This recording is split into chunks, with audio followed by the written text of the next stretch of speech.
Sorry. The hotel who asked you to get out, you need to go back to them. Ask them you want to check in again, okay? They need to let you check in again. The French government will not accept that. It's not acceptable. You'll be popular.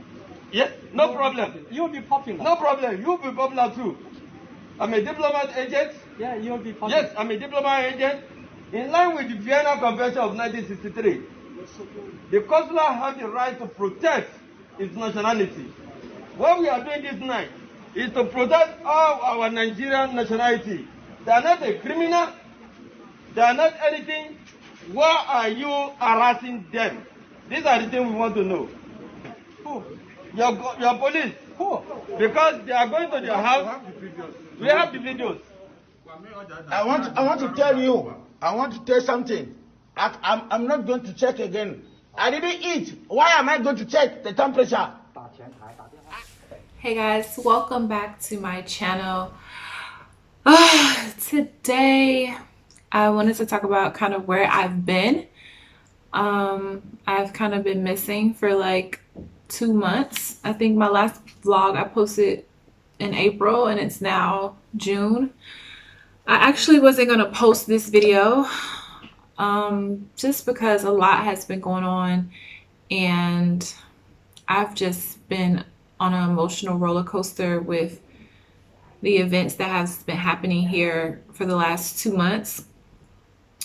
So, but I thought it was right for me to share a little bit about what's been going on and where I've been, because I did share in April on my social media, I did share some events that were happening at that time with discrimination against Africans here in Guangzhou at the time.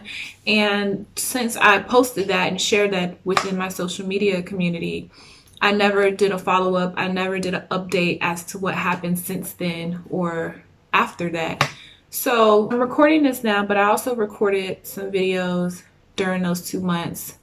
Again, I wasn't going to share, but I felt that I kind of owed it to people who were genuinely concerned about what was going on, and I never gave them a follow-up and let everyone know what was going on. So I'll give you a little background information, and I'm going to try to keep this video as short as possible because it just puts me in a really bad space to even start talking about it again.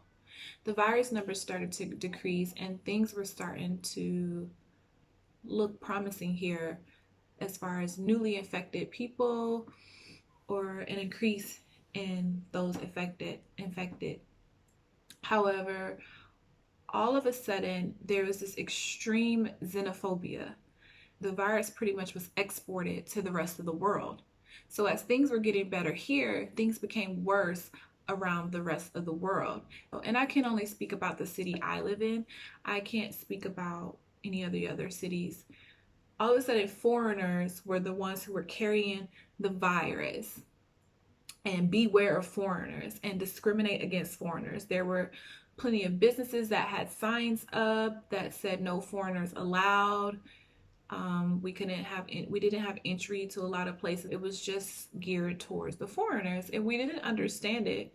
It just didn't make any sense. Like a flick of the light switch, Africans were kicked out of their accommodations, forcibly put into quarantine hotels that they were financially responsible for, and hotels were kicking them out, and they were literally homeless on the streets. There were Africans that were sleeping on the street homeless and didn't understand. We all were confused as to what was going on and why it was going on. We had no explanation, no excuse. They just kicked people out, and they didn't even allow people to get their belongings.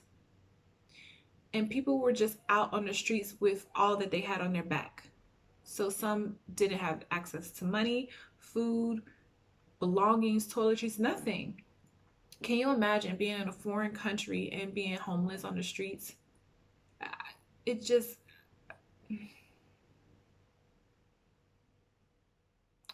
blows my mind how inhumane people can be. It really does.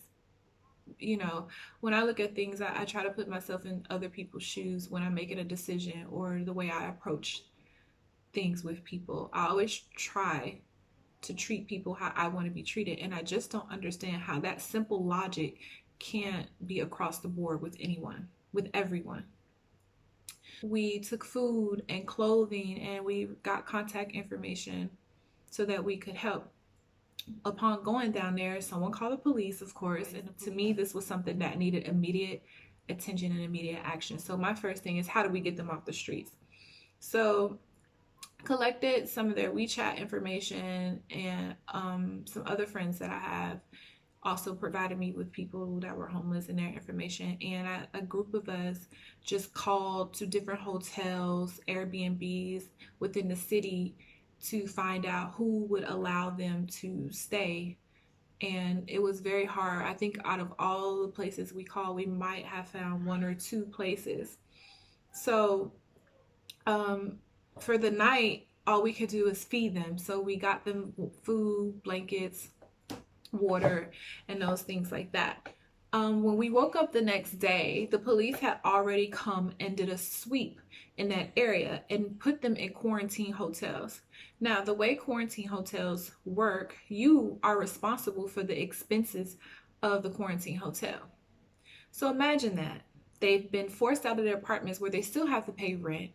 They've been forced out of their short-term living where they still had to pay nightly rates or monthly rates. And now you're forcing them into a quarantine hotel where they also are responsible for the expense that they didn't even ask to be in this situation, right? I actually felt a little better. Okay, at least they're off the street. And then from our understanding as foreigners, when you're placed in these quarantine hotels, there is some type of package that includes food. Well, the next problem on the list was I was informed that they weren't receiving food. They weren't even receiving clean water. They were told to drink the water out the bathroom. And if anyone knows about the water here, you cannot drink the tap water straight. You will get sick. And they were told to boil the water in a kettle from the bathroom. And from there, we came together as foreigners, and we just went into action. Or I know for me, I just went into action. I had foreigner friends that were stuck in America or in the UK that send money to buy them food. So I just ordered them hot meals. And then there was other foreigners as well that helped. We just ordered them hot meals to get them through the night. But then after ordering the hot meals, I think that was the second night in a row that we ordered hot meals. I thought about it. I was like, okay, you need at least 2 meals a day, right? And the cost that we're spending on these 2 meals, we can buy some groceries. Groceries here are pretty cheap. We can buy some groceries that would sustain them for a couple of days versus buying 1 hot meal, 2 hot meals per person per day. Any amount of funding or any money that we have is going to run out really quick. If we're going to get these people through 14 days, we need to be strategic about how we spend money with feeding them so we can get more bang for their buck. So that's when I came up with the idea of the quarantine pack. And my thought process for that was, what essentials and provisions could I provide them that can get them through at least 3 days? I thought about things like bread, peanut butter and jelly, oatmeal, fruit, tuna, things like that you can make some sandwiches with, soup, and it can last cup of noodles and things like that could last a couple of days. And that way we can stretch the money a little further so we can help more people and be able to help over the whole 14 days, because the quarantine is 14 days. That's where the quarantine pack idea came from. And I just jumped into action, and I had a lot of support. I had an overwhelming amount of support. I was surprised. I didn't even ask for help. That's the crazy part. I didn't ask for help. I was gonna pay for this out of my own pocket if I had to, or I had a couple of foreign friends that were wanting to help that couldn't physically be here to help. But I had an overwhelming amount of help to the point where I had to turn people down because it was so much. And I was very shocked because sometimes when you do things, you're thinking about helping the people in that moment. You're not thinking about how, what, when, or where. You're just thinking about getting it done and not really asking for help. And that's kind of how I just attacked it.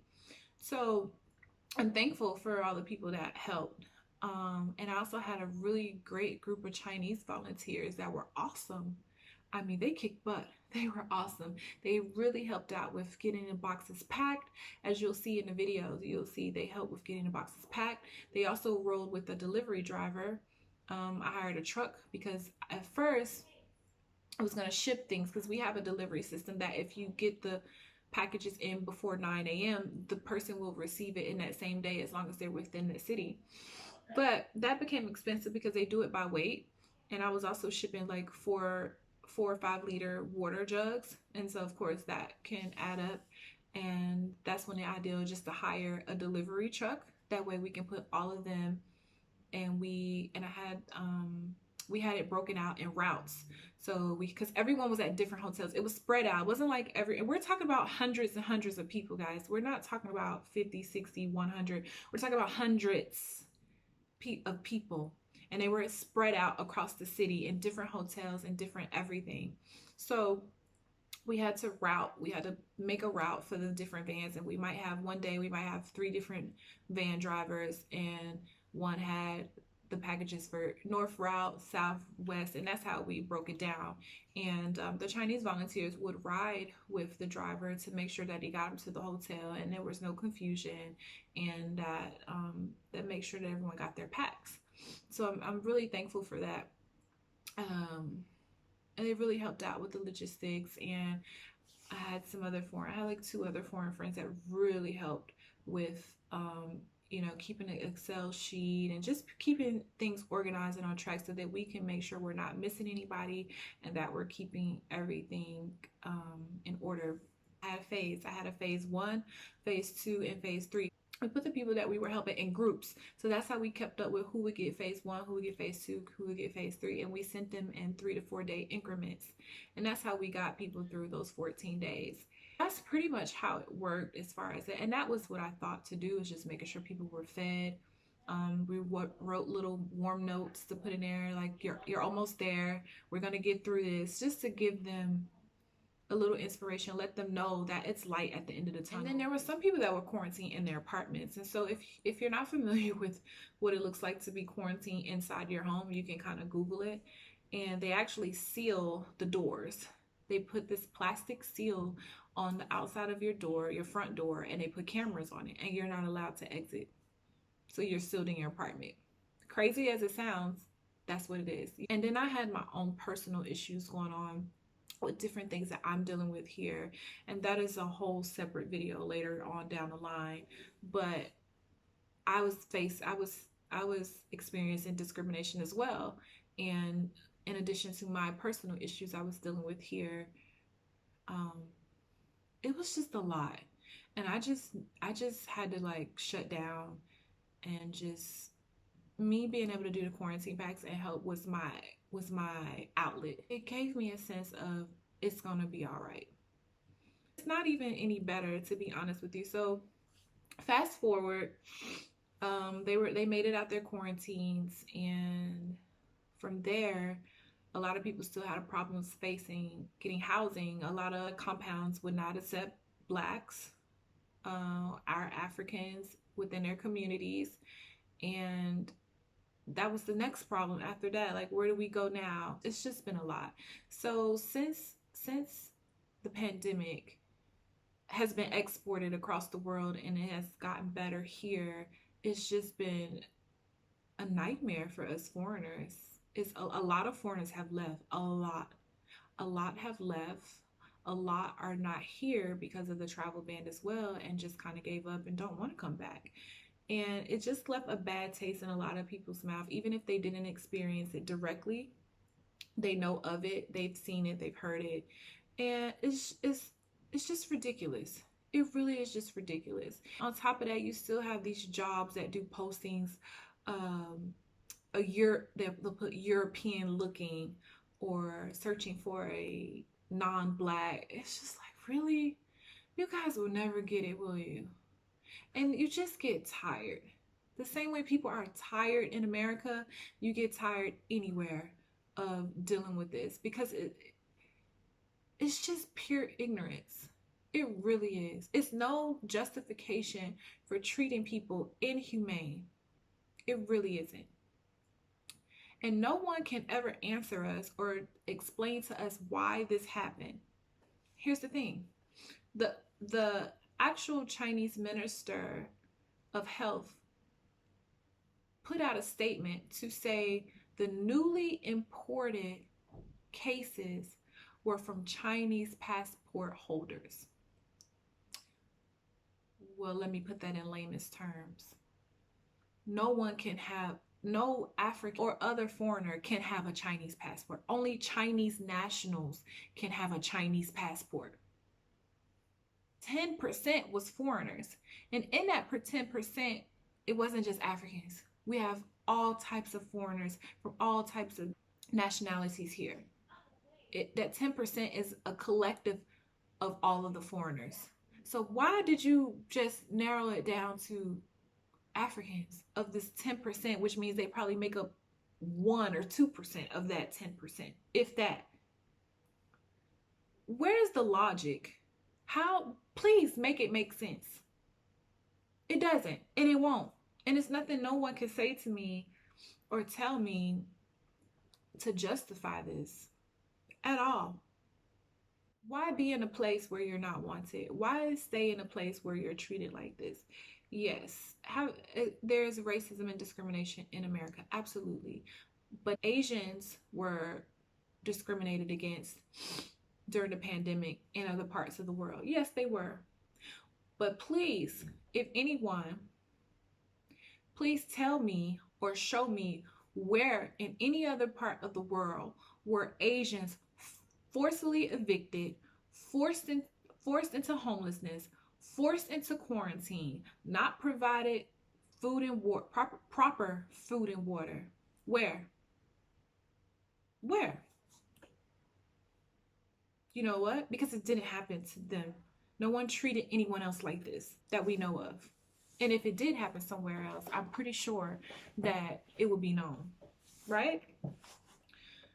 Enough. I really, and that's why I didn't really want to even get into this, because I will go on forever. I just wanted to share the background information of where I've been, what I've been going through, and what happened here. And that's not even all, but I just don't even want to go any further into this. What I do want to take a moment to thank those of you who are on the front lines currently in America. Thank you for risking your life. Thank you for risking your freedom to fight for what's right, for equality and for justice, and for people just to be treated humane and equal. Thank you. Thank you, because not everyone can do that. Not everyone is doing that. And it takes a lot to do this, to fight for what's right. And it's appreciated across the world. Across the world. I've seen protests in Syria. Despite everything that's going on in Syria, they are fighting for this. New Zealand, Australia, Taiwan. I mean, everywhere. Except for here in North Korea. But thank you. And let's keep holding these companies and holding people accountable for the role that they play, for lack of diversity, for discrimination acts and racist acts within their organizations. Let's keep holding them accountable for this. It has been change, significant change already, and it will continue to be. And for those of you who are just one-dimensional, who live in a bubble and can't see past what's in front of you, you should really question your purpose in life and your sense of being.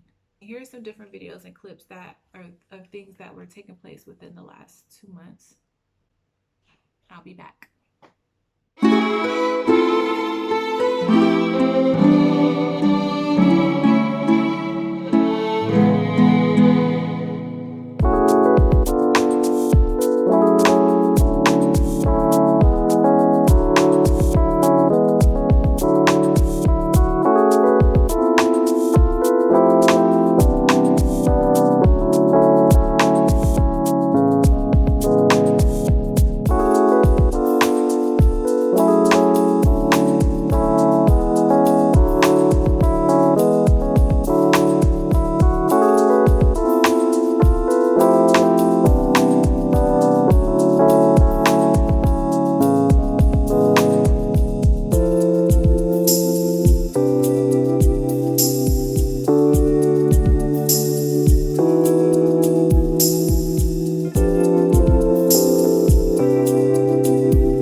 volunteers have been under a lot of scrutiny, so I've kind of had to do things by myself the last few weeks, as far as packing the boxes and loading them to the delivery truck. My volunteers just had to be able to help offline because of all the backlash and things they've had to face. So it's been a lot. Another day. I'm just tired. Just tired. But there are people waiting. There are people in need. Oh, my face is breaking out.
Good.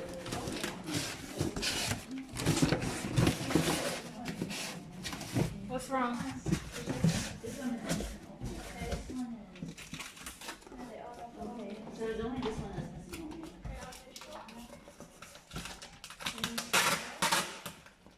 There should be 12 things in the box. It's only 11. Huh? Well, I'm counting like. Well, you can give me it. Yeah. Because we substituted the tuna with. It's still 12.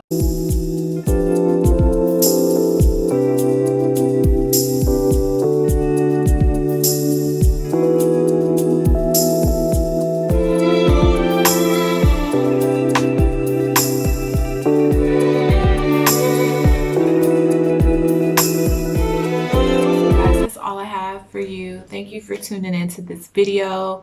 Again, thank you for those of you who are fighting for what's right, whether you are on the front line, behind the scenes, whatever way that you are being a part of this moment in history that is changing our world for the better. Thank you from the bottom of my heart. Oh, your toenails! Say hi. Say hi, Ace. Ace! I will see you on the next video. Bye.